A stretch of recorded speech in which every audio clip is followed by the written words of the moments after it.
शिक्षण हक्क कार्यालयाअंतर्गत म्हणजेच RTE अंतर्गत आर्थिक दुर्बल घटकांसाठी खासगी शाळांतील 25% राखीव जागांवरील प्रवेश प्रक्रियेला आजपासून सुरुवात झाली आहे. प्रवेश प्रक्रियेत इयत्ता पहिली किंवा पूर्व प्राथमिक स्तरावर प्रवेश घेता येणार आहे.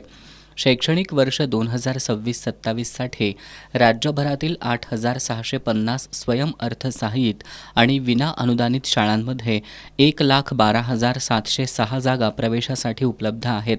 यामध्ये कोल्हापूर जिल्ह्यात 313 शाळांचा आणि त्यामधील 3,299 जागांचा समावेश आहे. प्रवेशासाठी शासनानं दिलेल्या संकेतस्थळावर ऑनलाईन पद्धतीनं अर्ज करायचे आहेत.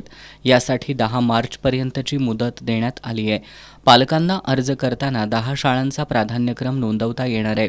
यामध्ये निवासस्थानापासून 1 किलोमीटर अंतरापर्यंतच्या शाळांना प्राधान्य द्यावं लागणार आहे. घर ते शाळा अंतर गुगल मॅपच्या माध्यमातून निश्चित केलं जाणार असून लोकेशन अचूक नमूद करणं बंधनकारक असणार आहे.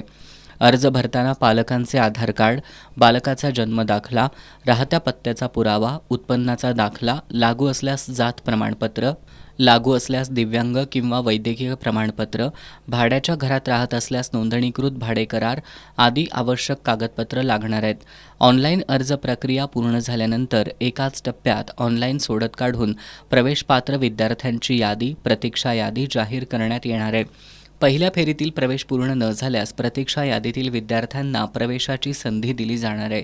प्रत्येक टप्प्यावर पालकांना SMS द्वारे माहिती दिली जाणार आहे.